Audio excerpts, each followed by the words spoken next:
Oh, yeah. This is going to be hands down one of my favorite shows that we get a chance to do. And welcome to, you know, the name of the show, Your Health Moment. And when I say shenanigans at the beginning, I want you to know I say it to remind me to have a really good time doing the podcast because I can get super serious. And so shenanigans just reminds me to relax, and I want to relax so that you guys really enjoy getting the information and it's not a drudgery to get it. So the goal is to have fun. So get what you want out of it, enjoy the experience, and really have fun. So the show is the good, bad, and the ugly when it comes to carbs. And it's funny, we get to talk a little bit as we're planning for the show. And Arby's, someone said, is when you're eating it, it's good, it's bad, and it's ugly at the same time. And that's like the perfect example of a bad carbs. So it's kind of crazy. So every one of us eats carbs because we really need them. And the crazy thing about it is a lot of us don't know the difference between good and bad carbs. You know, people are talking about it all the time, but not that many people really understand the difference. Hey, before we get started, I want to make sure that you know good carbs are the carbs that are naturally occurring, and simple carbs are bad carbs. They're the ones that are refined. So I want you to know that when you're talking about a low carb diet, in most cases, it's getting rid of the bad carbs, not the carbs that are naturally occurring. Okay. Now, in some cases, like when it comes to fruit, you're going to reduce the naturally recurring ones, especially when they're super loaded with sugar. And the goal of those low carb programs really is to get your body to burn more fat and less carbs. And when you're eating the good carbs, genuinely, that's not a problem. It's one of those things that you don't even have to contend with. Now, let me try to break it down so it's fun and super easy to understand. When it comes to carbohydrates that are naturally occurring, we call these the good carbohydrates. So they're in high fiber foods like vegetables and occasional starchy thing, like certain vegetables are kind of starchy. So in some of those, for example, like corn is a starchy vegetable. So you'd want to cut back on that. Potatoes are really starchy vegetables. So if you're going low carb, you want to cut back on that as well. Okay. So you have some vegetables, but broccoli has carbs. So think all the green leafies have carbs. And the difference between the simple carbs and the carbs that we want you to eat a ton of really comes down to their nutritional value. Because if you're eating the quote unquote good carbs, you can survive off of them. If you eat the bad carbs, you can't survive off of them the same. You can be full and you can be fat. But when it comes to getting the micronutrients that you need, you just won't have them. So you'll be malnourished even though you're well fed. And that's really when it comes right down to it. If you're scarfing down a lot of the simple carbs, you are not giving your body the nutrients that it needs to do what it needs to do when it comes to everything. So what you want to do is cut down on the refined carbohydrates. They're the sugary ones, the simple ones, okay? And if you've ever been told to eliminate those, you can eliminate them 100% for your body because you should lose them. Okay. And it's probably the refined and processed carbs that you're eating that tend to put the weight on you. They tend to be step one before you hit pre-diabetes or diabetes type 2 levels. These are the carbs that have been stripped of all the natural nutrients, particularly when you buy them processed. So like when you're buying a bag of chips, when you're buying bags of things that go, hey, I'm really healthy. But if it's bagged, you look at the carbs. If it's sweet, like really sweet, look at the carbs. And those are the things, those are just some of the examples of the things to really not have in your meal plan.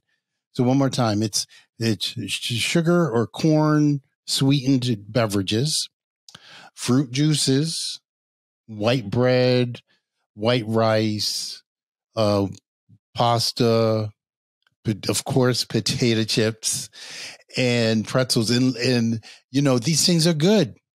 I understand that. But they're really bad when it comes to your health, and they're ugly when it comes to, you know, putting you in a situation where you're not able to get the nutrients that you need. Because what happens is two things when you're eating a lot of refined carbs. One of the things is you never really feel full for a long time. I mean, they'll temporarily fill you up, but the sugar processes so quickly that you're going to be hungry again. And the crazy thing is you'll eat more of them, but you are still neglecting yourself the nutrients that you need. I can't stress that enough. So even though you're loading up on those carbs, you are neglecting the nutrients that you need. So at the same time, you're setting yourself up for diseases that require certain nutrients and for functioning, for sleeping, and the list just goes on and on and on. So just eating them is one problem. But when most people eat them, they neglect eating the things that they should be eating. So when you're loading up on those refined carbohydrates, you're not eating the whole carbohydrates, and you're not eating enough of the whole carbohydrates. And that's really, therein lies the main problem that most people face when it comes to eating those delicious carbs. Now, the whole carbs are good for you. Where it comes to them being bad, some people don't think they taste as good. So they might have a taste that you need to get used to. And when it comes to being ugly, hey, sometimes you're going to have to, of course, wash them, and you may peel them and or cook them before you eat them. So people find that ugly because they want things fast and they want it automatically cooked. But some you just wash and you eat raw. You know, most of most of my whole carbs, I eat raw. You know, I like raw salads. I like raw vegetables, and I kind of snack on them. And that has not always been the case. So I worked my way from being a fast food connoisseur to now eating vegetables. So if I can do it, anyone can do it. Okay. It's not something that that is beyond your capabilities to achieve. Trust me. So I'm going to give you some choices. And I'm going to just have you take a moment and think about how you eat. Think about what you have for breakfast. And I do this because most of the people that I work with are having pancakes, French toast, fruit juice, oatmeal, cereal. They're having toast, bagels, donuts, and all these things for breakfast. So they start their day out loaded up with bad carbs. And just take a moment and think about what you have for breakfast. Do you have toast with jam? Carb. You have oatmeal, carb, simple carb too. You have cereal, carb. And crazy, most of the cereals that are on the market are loaded with sugar, even on top of the fact they're refined carbs. They put sugar on top of it, just kind of takes it from bad to ugly. So be mindful of that, those sweet sugars. But really, so my recommendation is do away with having those kind of carbs for breakfast. And when I make that recommendation, it's really difficult for people because most people go, then what can I eat? So take a moment and think about what you can eat if you give up the carbs that you're having. Okay. I gave you a moment. So here's what I recommend. I'm going to recommend one serving of fruit, not a ton. So don't turn into someone that switches one carb for another and just start loading up on really sweet carbs in the morning and doing the same thing to your blood sugar level. I don't recommend that. But I do recommend for breakfast going with protein so you can still have eggs, going with vegetables so you can have spinach in your egg omelet. You can do kale. You can stir fry vegetables and have with your egg. If you eat regular meat, I don't see a problem with you having some bacon. So you get to decide what you want to have, but really pay attention and avoid the things that are common breakfasts. And for some reason, all the common breakfast food seems to be really high in simple carbs. I really do believe that there was a conspiracy at some point because one of the most difficult recommendations, I think, or challenges that people have when it comes to changing the way they eat and getting rid of carbs really comes down to breakfast. It's like the worst for them. So once you master breakfast, you are well on your way. You are well on your way because most people already have good vegetables with their evening meals. Now, you may have been brought up like me, having each meal a carb, meat, and dessert. Okay. So this is just the way it was. We had a carb, meat, a vegetable, and dessert. That was the standard. And bread with every meal, bread and butter with every meal. And I think it was just the way it was done, but I see today, I don't see too many families still doing it quite that way.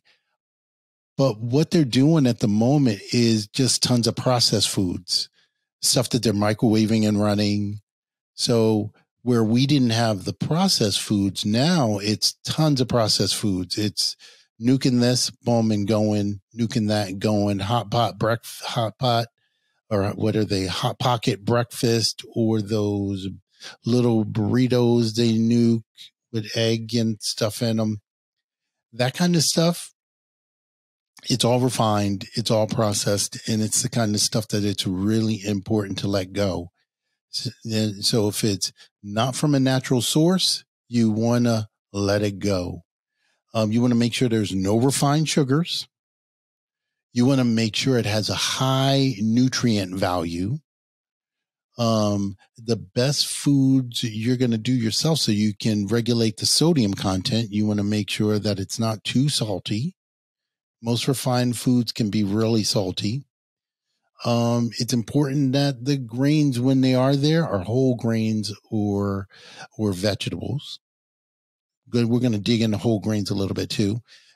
So low saturated fat, we definitely don't want it to be high in fat, but more than saturated fat, it's the trans fats that I would have you be more concerned about. Because once you pull back on the carbs and you're successful at that, the actual saturated fat doesn't do as much harm to your body. And if you're not really, if you haven't heard that before, I recommend you read this book called Why We Get Fat and What to Do About It. It's by this author named Gary Taubes. It's spelled Taubes. He's a scientific writer for the New York Times. And the book is amazing. And it really helps you to better understand why it is so important to stay away from the sugar and the simple carbs. I mean, he does such an amazing job explaining it. So some of the things that he does talk about are the epidemiological studies. I don't want to bore you, but the epidemiological studies that have been done for 100 years. What he did with the book as he looked back 100 years at all the studies that have been done on weight gain in human populations, not just in the United States, but around the entire world. And based on those studies, you can totally see the correlation between when you add quote unquote bad carbs to a population's diet, what happens? And it's frightening. I mean, you get diabetes, you get high blood pressure, and you get malnutrition, even though they're obese. So all the health problems that come with being obese and the health problems would come with not having the right nutrients in your body, you get them both. And it's just crazy how it shortens lifespans. But it's important to know. And I think that's why books like that, I think, are really important to read, because, you know, someone like me will say something, but until I encourage people to read certain material, they kind of don't believe me, because a lot of doctors are not on the same page when it comes to nutrition. And so it's really neat when they're looking at actual research that's kind of explaining where the trend is going. And it's funny because I've noticed that a lot of nutritionists actually, the books that they learn from are subsidized and in some cases paid for by big food. So we're talking Procter & Gamble, Nabisco will pay for the education in some cases that they're getting. And of course, they're going to skew it in a way that it's going to be favorable to the industry. And what I'm talking about and what a lot of fitness professionals now are talking about is not really favorable to the industry. And that's it's kind of frowned upon. So when you're not doing things that's favorable to the industry, sometimes they fight back, and but sometimes they pretend to fight back, and they do it through labeling. They go, yes, fat is fat is bad, and so we're going to reduce the fat. We'll put different types of fat. Or sugar is bad, yes, so we're going to make low carb cereal. Don't fall for it. It doesn't really matter what's on the label. Stay away from cereals, stay away from processed foods. And no matter how sophisticated and brilliant they are when it comes to labeling processed foods, it's processed foods.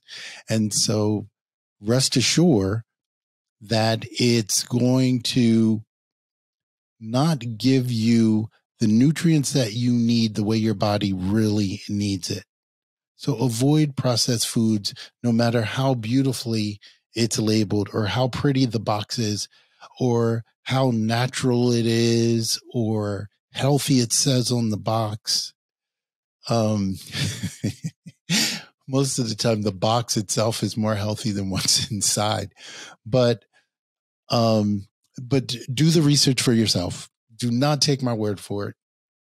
And there's a lot of information out there, and there are a lot of great authors who are writing really good material. And what I'll do is when I come across some really great material that I think it's important that you read, I will definitely make sure that I mention it. Hey, the next show is going to be about 7 signs that you might be addicted to those bad carbs. So if you think you might have a carb addiction, we're going to talk about the signs and we're going to talk about what you can do about it. And that's next week on Your Health Moment.